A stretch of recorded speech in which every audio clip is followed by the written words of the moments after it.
Breki, til hamingju með sigurinn, bara flottur baráttusigur á þínum mönnum. Hvar fannst þér svona leikurinn snúast? Algjörlega bara í vörninni, þegar byrjum að fá nokkur stopp í röð, eitthvað sem við erum ekki búin að gera lengi.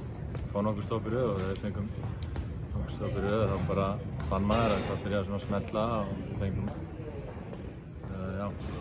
Þú áttir ekkert eitthvað svona mjög skorháan leik, en maður sá það að svona baráttan af þér sóknarfráköst og sóknarvillur og einu og góð karfa, það svona birtist eitthvað svona snúið.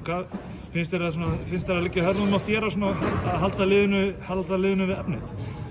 Já, algjörlega, bara ábyrgð hvers einasta leikmanns í liðinu alveg niður í 12 mann að fagna körfum og skorum og sína smá karakter, sérstaklega í vörninni.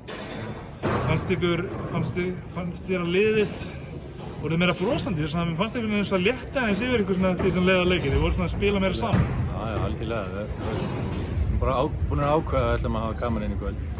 Saman hvernig það væri, við ætlum að spila vörn í 40 mínútur og bara það sem gerist. Skemmir ekki fyrir líka að það var stúkun að koma tilbaka? Algjörlega. Þetta er allt annað dæmi, sko. Það er skrítið að spila fyrir tómum sal, sko. Herru, til hamingju með þetta. Takk hérlega.